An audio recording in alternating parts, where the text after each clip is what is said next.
So, Shook, it's my 2-year quit-anniversary. How do you feel about that? You're supposed to share your thoughts, not try to eat the mic. Nothing. Well, that's all she has to say on that. Yeah, she's a woman of few words, basically. Hi loves, it's Nicole and it is my 2-year quit-anniversary.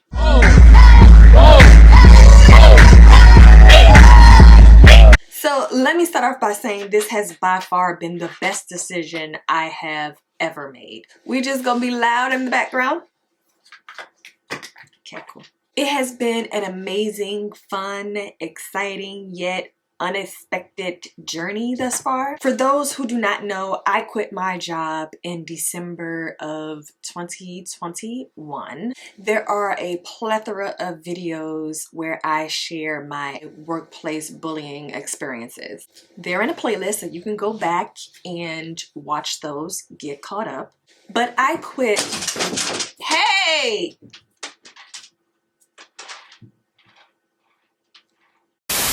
But I quit to establish my own lane by marrying my crafts, gifts, and skill sets in arts education, in event planning, in production, artist management. And I must say, it has been a beautiful thing to build a legacy for myself in this way. My mental health has improved, my skin has gotten clearer, my soul is richer, my mood is more vibrant, there is more confidence in my strides. This second year has been rewarding spiritually. All in all, I'm doing pretty darn good. So in honor of my 2-year quit-anniversary, I thought I would do this video to highlight a couple of things. What I have accomplished these last 2 years, what I learned, and kind of what's next. In these past 2 years, I have accomplished a lot in every category in which I serve. In arts education, I have really developed what I want my teaching artistry to look like and how I wanted to give back to the arts in a educational way. Like, I want the arts to live and thrive, and the best way to do that as an arts advocate is to make sure I'm at the forefront of opportunities for young people who are going to be the next generation to kind of keep the arts alive. I once upon a time wanted to be a drama teacher, and I love the fact that I get to do what I do without the commitment of full-time. I discovered a long time ago that I do not want to be solely in the classroom, but to be able to dip my toe in that and teach technical theater has been so necessary to making sure I feed that part of something that I just totally love. Now, I will say this, when it comes to being an entrepreneur and having your own business and doing multiple things, a lot of the times you go into it thinking, oh, it's going to look like this. And then a lot of the times God reveals that He has a bigger plan because you were probably either thinking too small or you were not thinking outside of the box enough.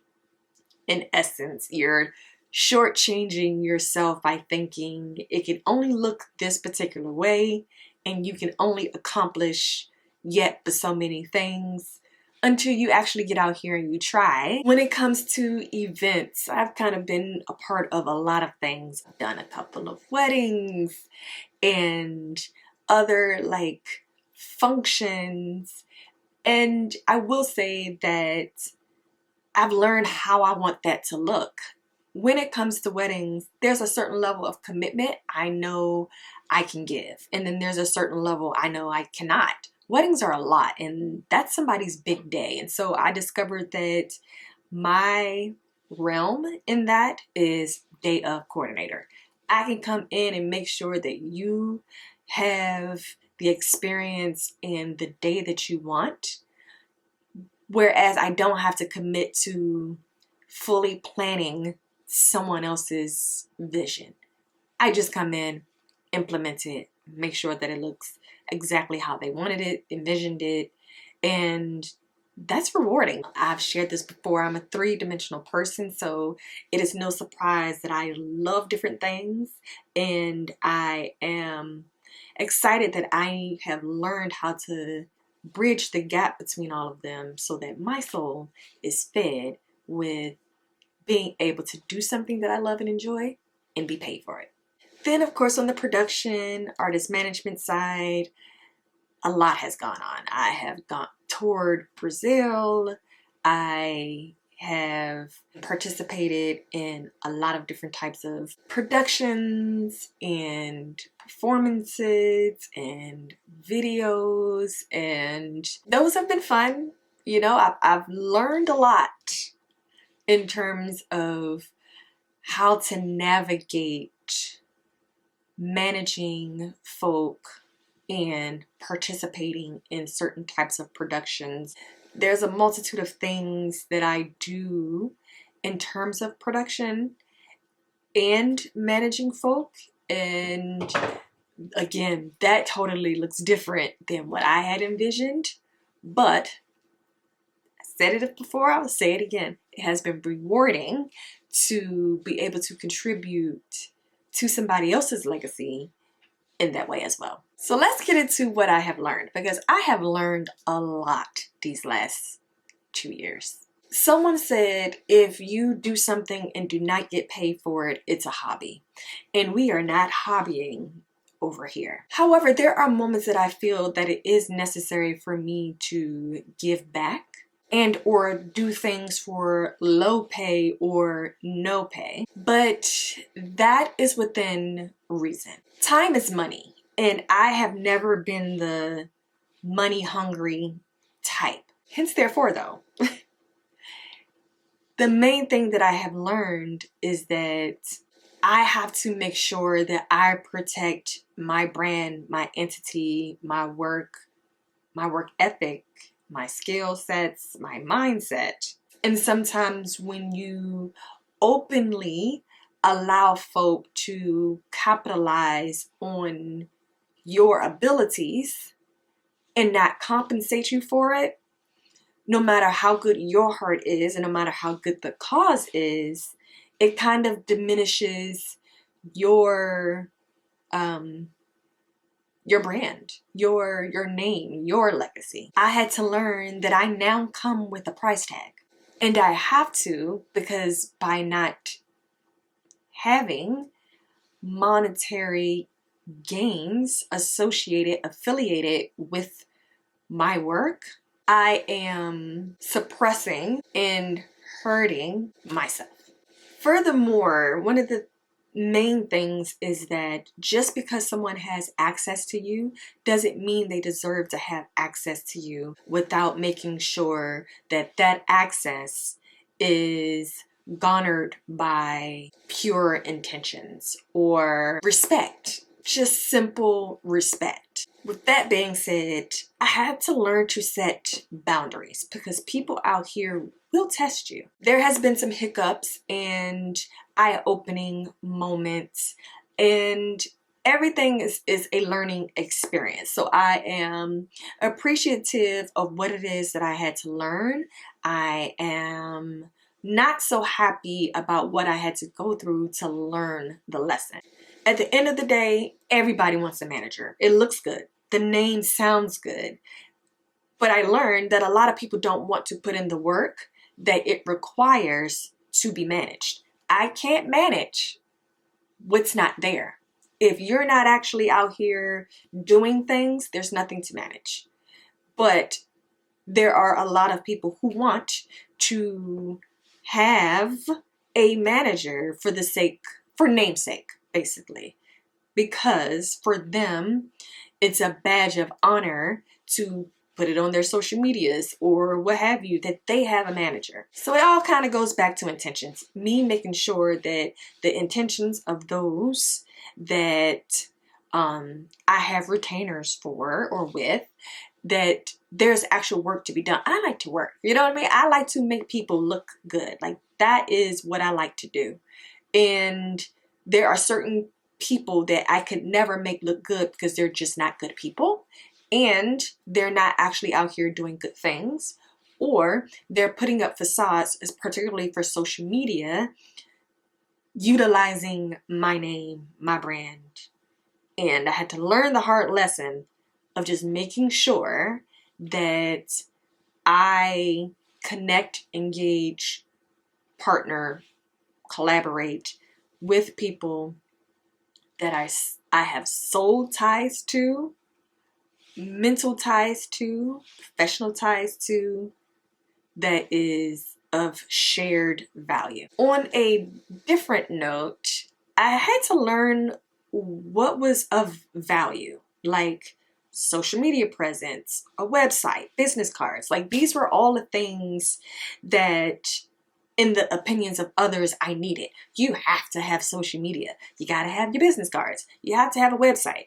First of all, I will say this. The social media aspect is for other people to kind of be nosy. Like, granted, yes, social media for the sake of promoting yourself is wonderful. However, I don't need social media, in my opinion, to promote what it is that I do. In the way that it was reading, I had to put out what it is that I was doing to meet the expectations of other people that I'm actually out here doing something.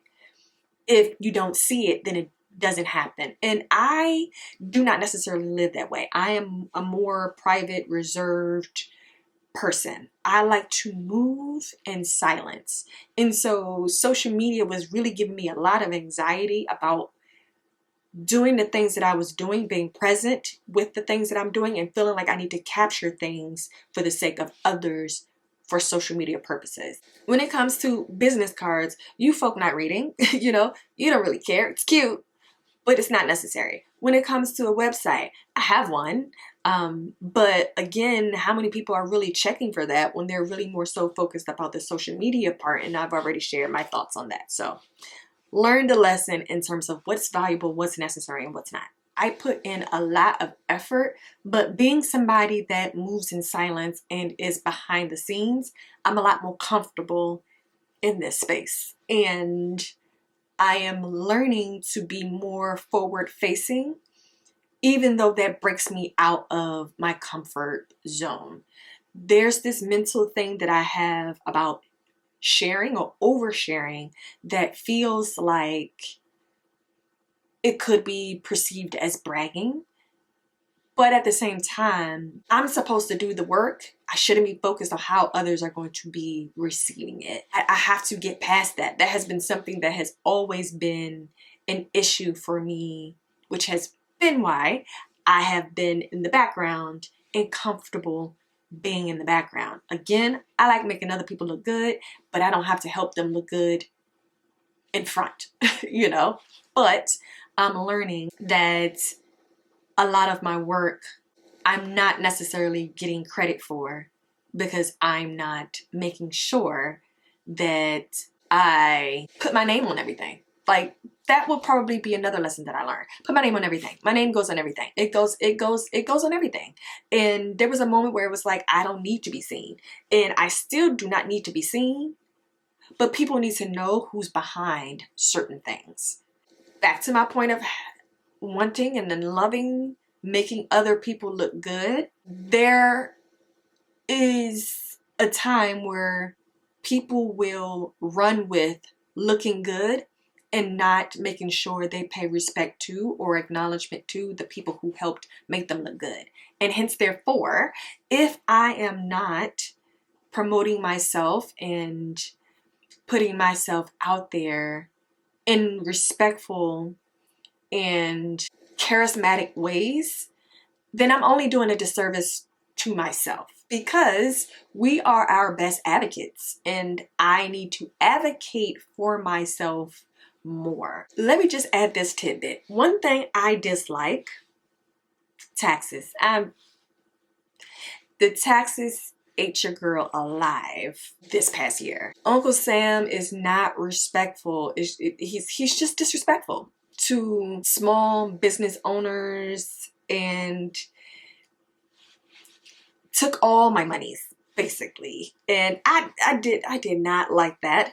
This year though, I found a way to counterbalance that so that in the end, your girl is not out here paying a bajillion dollars in taxes. To be honest with you, I was talking to my accountant and I'm like, I need the 45 plan. What is the 45 plan? Because what is next for me? What does 2024 look like? Let me just say, I am totally excited about 2024, mainly because having these 2 years and the lessons that I have learned, I'm going to be able to implement and apply those to 2024. I feel like I have my rhythm, I have my flow, and there are some measures I needed to put in place to protect myself, protect my brand, protect my name, to have better financial success, gaining more momentum and exposure, absence of social media presence. And 2024 is going to be a ride. And I need to be able to find balance. I am now managing an amazing artist. And in order for me to get her to where she wants to go, actually I'm going to get her past where she wants to go, there's a level of commitment and time and energy I have to put into that. And so I need to work out ways to make sure that those needs and commitments are being met, yet my personal needs are being met as well. I'm in this space of trying to navigate how that all looks. With that being said, I have to figure out this YouTube space, which I can say this channel will be impacted because weekly videos will not be feasible. But can I get a round of applause for being committed to posting videos every single week for the past year? Give it up for me. Clap for that. I started this channel as a way to bring awareness to workplace bullying, which I am still in the process behind the scenes of getting laws passed and putting this matter in front of those who can make decisions, because this fight is not a fight that you can necessarily do alone.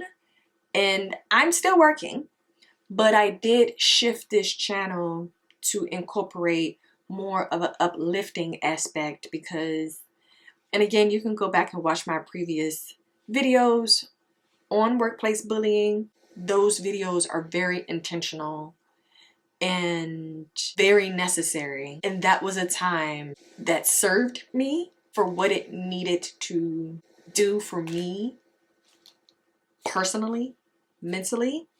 And then I shifted. And I am excited about the shift that I made because I love DIYing, I love travel, and I love finding a way to share my career that feels authentic to me and showcases what I do, how I do it, where I do it, sort of. I have shared this before that my love language is acts of service. So it is befitting that everything that I do is through the lens of helping and supporting others.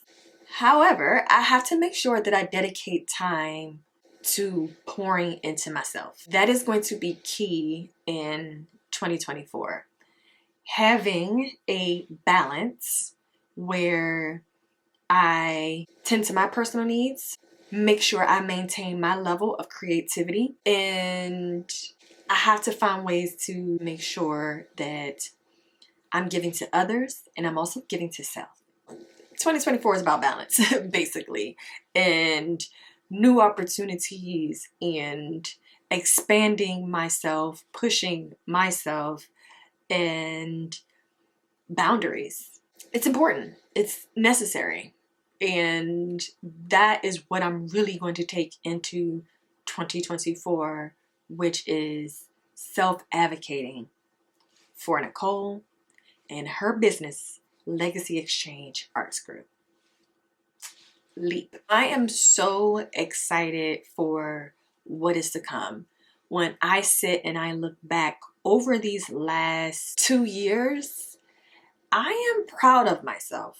Like the journey that I have gone through, the peaks, the valleys, has been, it's undescribable. You know, it's a thing where I don't even know I have the words for it. This is not what I thought my life was going to look like. But as someone that is about to turn 40 in 2024, I feel like I'm in this space where I have earned my stripes. Meaning I deserve to live the life that I want in peace.